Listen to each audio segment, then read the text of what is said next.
Bienvenue dans cette émission si spéciale, chers téléspectateurs. Voilà un nouveau numéro.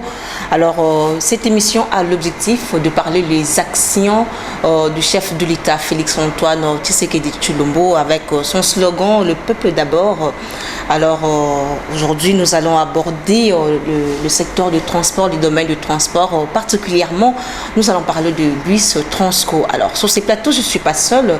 Je suis plutôt avec le directeur général de la société Transco au nom de monsieur Andrew John Bongi Blackson, que je dis bonjour. Bonjour chère madame. Vous allez bien? Ça va. Ça va, je pense. J'espère de même pour vous. Ah oui, je vais très bien, merci. Alors, monsieur le directeur général, le chef de l'État, Félix-Antoine Tshisekedi, a mis en circulation de nouveaux bus Transco qui sont déjà opérationnels. Alors, de votre part, comment avez-vous reçu ce geste de générosité de la part du président de la République? Merci chère madame de la question et de la tribune. Nous avons remercié infiniment les dieux du ciel pour ces dons que nous avons, qui s'est traduit par cet investissement que le chef de l'État, son Excellence Félix-Antoine Tshisekedi Tshilombo, a réalisé. C'est un acte générosité, peut-être il faut ajouter engagement, un acte d'engagement et de responsabilité comme garant de la nation. On ne devait pas laisser les systèmes de transport s'ébranler. Donc cet investissement est d'un apport très capital et crucial pour améliorer les conditions de mobilité de la population au quotidien. En cela, nous disons coup de chapeau. Alors, coup de chapeau, comment avez-vous réparti ces bus? Les bus que nous venons de recevoir, c'est un lot de 440, dont 330 sont déjà dans nos dépôts, et les 110 restants seront acheminés d'ici la fin du mois de Boma à Kinshasa. Le réseau urbain de Kinshasa est un très grand réseau. Vous en savez, sur la démographie de Kinshasa, c'est la troisième ville mégapole après Lagos et Caire et les Caire en Afrique, ce qui fait que les besoins en mobilité sont très importants. Nous avons opéré jusque-là sur 29 lignes. Il y a un besoin d'ajouter le nombre de lignes pour avoir un réseau de proximité. Ça voudrait dire que nous allons déployer ces bus dans tout Kinshasa pour soulager réellement les conditions de la population en matière de déplacement. C'est la première phase. Et les phases qui suivent, c'est le déploiement en province. Nous avons dit que ces premiers lots n'en est qu'une étape, n'est qu'une étape. Il y a l'étape suivante et le plan qui est là va nous permettre à assurer ces déploiements de manière aisée, réussie et techniquement efficace. Alors, tous les 330 bus sont déjà en circulation? Oui, les 300 bus sont en circulation. Nous avons commencé d'abord par lancer progressivement le temps que la machine soit huilée. Donc tout devait être en circulation sans désemparer. Sans désemparer. Alors, parlons un peu de la grille tarifaire. Elle revient à combien? La grille tarifaire, nous avons commencé sous forme de journée pédagogique parce qu'il faut que la population usagers de ces bus s'habituent avec l'équipage Transco. Parce qu'il y a quand même des nouveautés importantes auxquelles tout le monde doit s'habituer. Donc on n'a pas attendu à une décision sur les tarifs. Nous avons commencé. Il y a l'autorité tarifaire qui est là. Donc le tarif de la course Transco est fixé par arrêté interministériel. Je l'espère bien que le souci ou le caractère social restera le point à considérer par les autorités parce qu'elles ne peuvent que mettre à l'avant le social de la population. Donc tout ce qui peut arriver comme changement maintiendra le caractère social du tarif. On n'ira jamais à un prix rémunérateur qui doit être très élevé et ne sera pas forcément accessible à toutes les bourses. Donc voilà, nous garantissons que nous continuons avec l'ancien tarif dans le cadre de ces relances sous une forme de période de pédagogie, des journées portes ouvertes, afin qu'il n'y ait pas de répit parce que la population doit être déplacée chaque jour et chaque moment qu'elle a besoin d'aller d'un point à un autre, dortoir, lieu d'occupation, travail, commerce, école, hôpital. C'est ça la vie en société.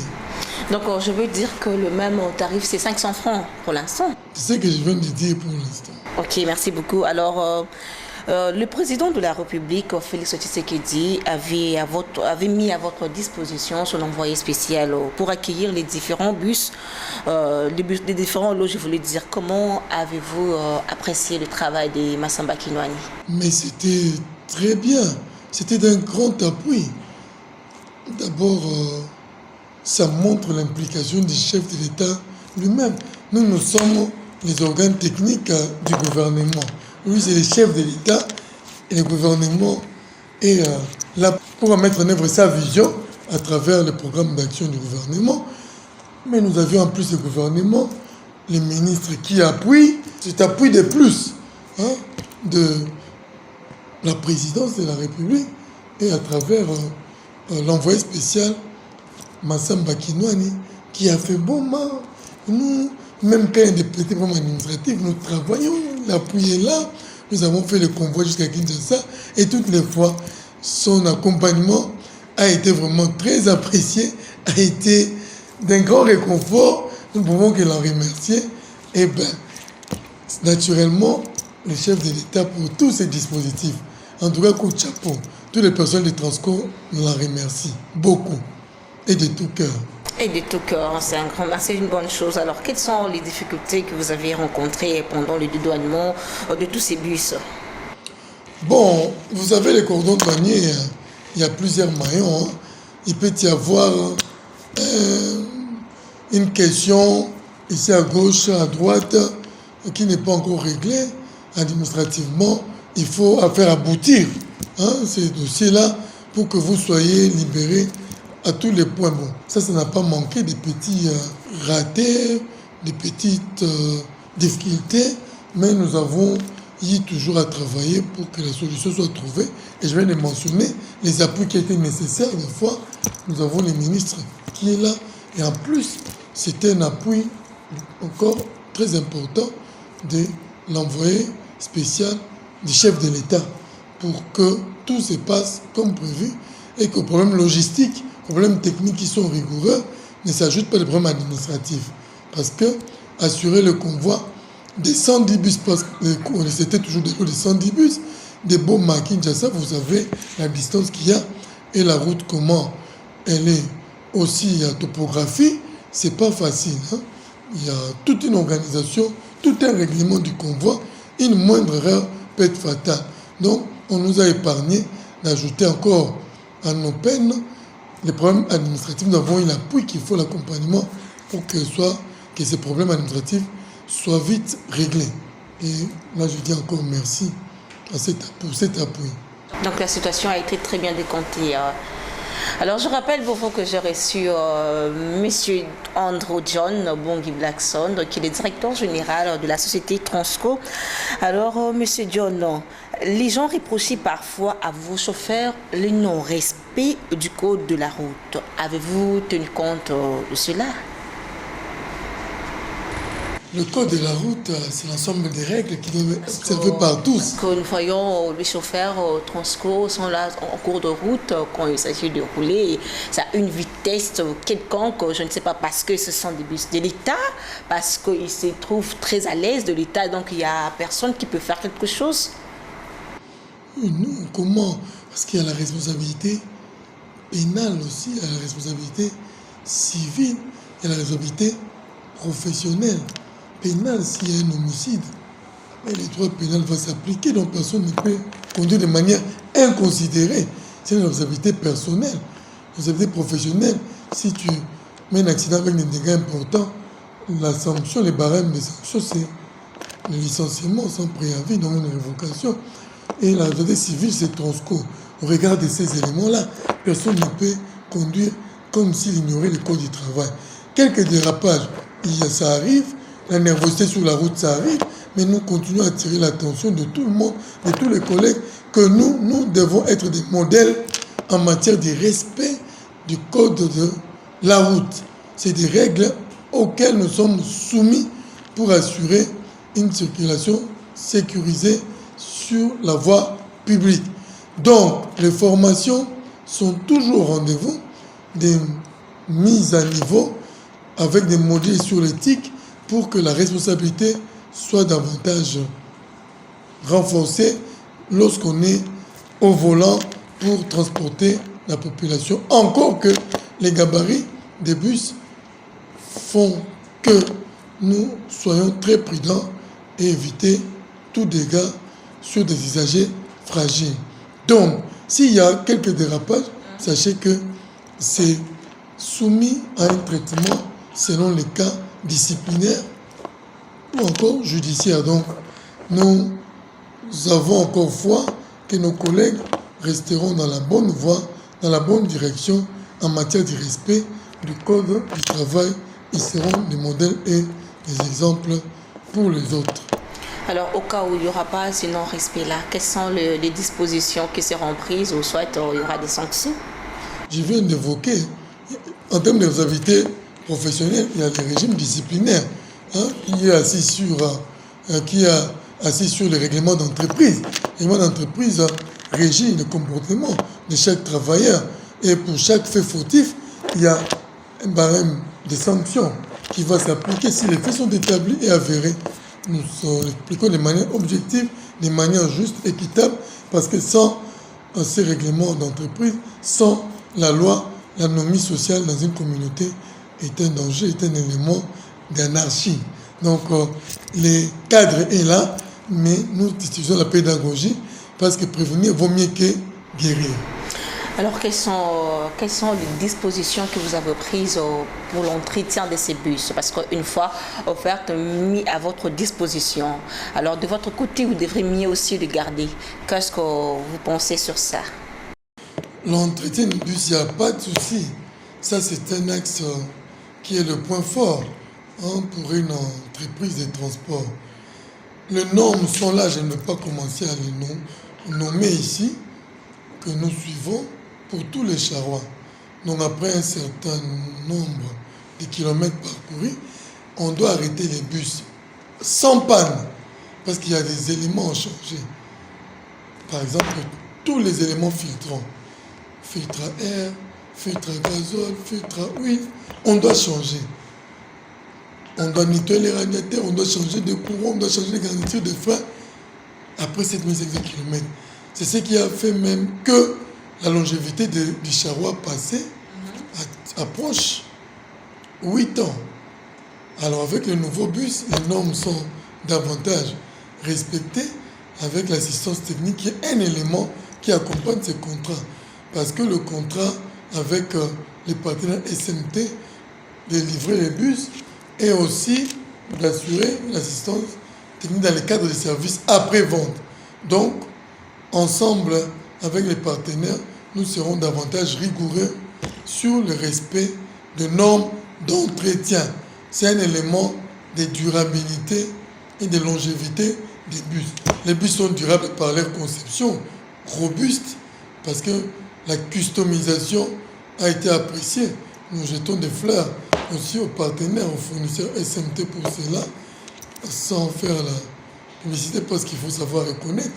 Nous sommes satisfaits réellement de l'effort qui est fourni pour que les bus finalement livrés répondent aux exigences d'exploitation sur terrain parce que Transco a élaboré lui-même des spécifications techniques pour être à l'aune de la vision des autorités. Transport de qualité, sécurité, dignité pour la population. Ok, alors ce sont des bus de l'État, des bus Transco. Combien de places avez-vous réservé? Je veux dire les militaires. Parce qu'il y a des fois des tracasseries, ils ne peuvent pas entrer 3 places. Combien de places, combien de personnes? Alors vous avez tenu compte de cela? Bon, les problèmes des libres parcours ou des gratuités, c'est fixé par l'autorité tarifaire. C'est par arrêté interministériel. En ce qui concerne nos compatriotes qui sont sous les drapeaux, les militaires, les policiers. L'arrêté accorde 4 au total, des policiers et des militaires pour une cause. Pour une cause. Et en cours de chemin, si par exemple ils sont plus de 4, qu'est-ce que vous allez faire? Je vous donne que la réglementation fixe comme nombre. C'est ça. Sur la route, il y a des réalités. Oui, mais il y a des litiges qu'on peut régler. Hein. On va voir, on peut opposer ça et puis on apprécie. Hein. C'est la compréhension. Les règles doivent s'appliquer. Mais on ne va pas s'entretuer pour... c'est là où se battre. Donc quand il y a cette information, les équipages s'arrangent avec toute courtoisie pour gérer avec les compatriotes qui sont sous les drapeaux. Alors vous continuez à recruter plutôt les chauffeurs ou bien vous avez mis déjà clos? Les recrutements, c'est par rapport aux besoins. Hein. On regarde les effectifs. S'il y a des écarts négatifs entre le poste nécessaire et le nombre d'unités ou de travailleurs, il faudra recruter. C'est dans cette dynamique, c'est ce plan qui est en train d'être mis en œuvre. Donc lorsqu'on met en service les bus et que les effectifs deviennent insuffisants, on recourt on ouvre les portes, on va faire des appels à candidature et le processus de recrutement va se mettre en marche dans les règles pour que le service reste de qualité. Donc vous voulez dire que les chauffeurs qui roulent déjà ce nouveau bus sont des anciens chauffeurs? Justement, des anciens chauffeurs qui ont passé des modules de mise à niveau où on a renforcé surtout le côté éthique dans la conduite. Dans la conduite, mais pourquoi vous n'avez pas pensé à recruter de nouveaux chauffeurs? Et donc il y a des salaires qui chauffent. Donc depuis longtemps, 300 ans, mais c'est plus dire 300 ans chauffeurs qui vous évitent toujours garder. Non, c'est plus. Hein? C'est plus de 300 ans de chauffeurs. Non, je parle de nouveaux bus en fait. Oui, c'est plus de 330 chauffeurs. Vous avez un premier shift, vous avez un deuxième shift, vous avez un troisième shift. Un travail, 8 heures de travail, c'est respecté. On doit transporter tout. On commence à 4 h du matin, donc vous calculez. Non, c'est plus. C'est pour dire que c'est dans les plans. Hein. Les recrutements, c'est dans les plans. Il y a les viviers, la formation, jusqu'à ce que vous atteigniez les niveaux de maturité où on peut vous responsabiliser en vous donnant un bus. Là, c'est en train d'être fait. Et tout est en phase. Hein. Tout est bien synchronisé pour qu'on n'arrive pas à une situation de sous-effectifs. Aux chauffeurs qui ne respectent pas vos consignes, qu'est-ce que vous faites d'eux? Même des règlements d'entreprise, non-respect des consignes, c'est une faute professionnelle. Et la faute là correspond, à cette faute correspond un barème de sanctions. Je rappelle pour vous que j'ai reçu M. Andrew John Bongui Blackson. Avec lui, nous avons parlé des actions du chef de l'État, Félix Antoine Tshisekedi Tshilombo, avec ses gestes de générosité, la mise en disposition de la population, peuple congolais qui a pleuré les bus Transco. Alors, Monsieur Andrew John Bongui, nous sommes pratiquement à la fin de cette émission. Un mot de la fin. Merci beaucoup de cette tribune. Nous devons toujours communiquer les bonnes choses, nous devons faire passer des bons messages à la population. Je dirais, nous devons être heureux de ces grands investissements. Nous remercions les autorités, le président de la République, chef de l'État, pour son engagement politique, sa volonté politique ferme qui s'est matérialisée, le gouvernement qui a exécuté, et nous y avons travaillé. Mais la réponse que nous devons donner par rapport à ces solutions qui nous sont apportées, c'est de gérer, d'utiliser ces bus en toute responsabilité. Les protéger, c'est un joyau réellement. Sa longévité dépendant de comment nous l'utiliserons. Respectons les consignes de voyage que les équipages communiquent. Ne considérons pas ça comme des contraintes, mais plutôt comme des éléments qui nous aident à nous de protéger les biens publics de notre cher pays, la RDC. Au travers des Transco, nous encourageons à bien faire le travail, les tâches qui leur sont confiées. Ils ont tenu bon, ils sont à féliciter, ils doivent montrer plus de professionnalisme pour mériter la confiance qui nous a été accordée, qui nous a été donnée par les autorités, par les chefs de l'État, afin de servir la population dans toute efficacité et avec la qualité des services mérités. Donc, nous souhaitons de très beaux jours pour le transport collectif en République démocratique du Congo, puisse le bon Dieu nous aider à mettre en œuvre les plans de modernisation et d'amélioration du système de transport avec la volonté, le moyen qui va donner aux autorités, au président de la République et au gouvernement de pouvoir faire avancer l'agenda du développement de notre pays. Je vous remercie.